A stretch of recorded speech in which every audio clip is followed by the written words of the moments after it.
Hollow Hill Mansion had a reputation. Stories of ghostly sightings, mysterious disappearances, and an ancient curse made sure no one dared to approach it.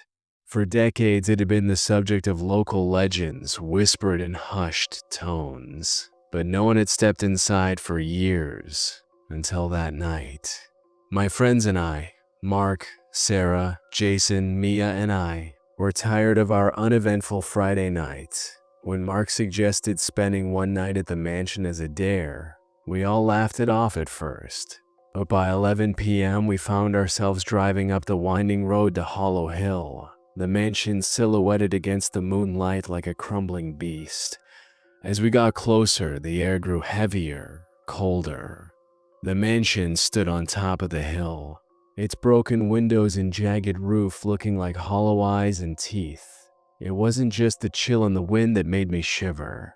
It was the silence. Even the usual sounds of the night were absent. We pushed open the rusted gates, their loud screech breaking the eerie stillness. The front door hung off its hinges, inviting yet menacing. "We'll take a quick look and leave," I said, masking my unease. The foyer was vast, with cobweb-covered chandeliers and furniture buried under layers of dust. Portraits of grim-faced figures lined the walls, their gazes seeming to follow us. My flashlight's beam stretched into the endless hallway ahead, but it revealed nothing comforting. Mark grinned, ever the thrill-seeker. "Let's split up and explore," he said, as if we were in some bad horror movie. Against my better judgment, we agreed. I took the upstairs while the others explored the ground floor. The upstairs hallway was lined with paintings, all of them eerily lifelike. One in particular caught my eye, a tall man with piercing eyes and a sinister smile. Each time I glanced away, I could have sworn his expression changed. Meanwhile, downstairs, the others discovered the basement door slightly ajar. A cold draft drifted up from the darkness. "Let's check it out," Mark said, leading the way. The basement was empty except for a single chair facing an old, cracked mirror. Mark's flashlight illuminated the mirror, and for a fleeting second, he thought he saw a figure standing behind him.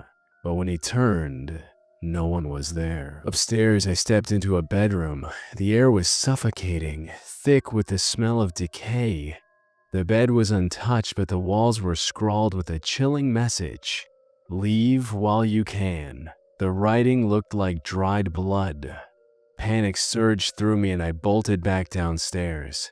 I found my friends huddled in the living room. Their faces mirrored the fear I felt. "We need to get out," I said. They didn't argue. Fortunately, I believed them too to stay still in bed. I didn't want them to wake up. When I slowly made my way downstairs. But as we approached the front door, it slammed shut with a deafening crash. The air grew icy, and a low growl echoed through the house. At the end of the hallway stood a figure, tall and shadowy, its glowing red eyes fixed on us. Its head tilted unnaturally, and the air grew heavy with its presence. "Run!" someone shouted, and we did. But the mansion seemed alive, its hallways twisting and stretching to trap us. Every door we opened led us back to the same room. The growling grew louder, closer. Desperation took hold as we stumbled back into the foyer.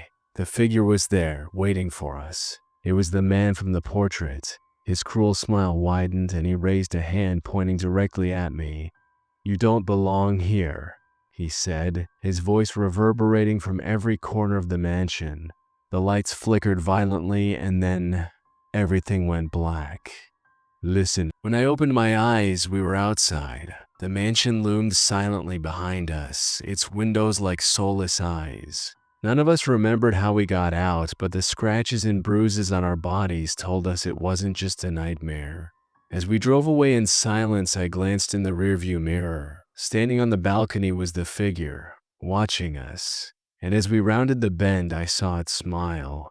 We never spoke about that night again, but the mansion left its mark.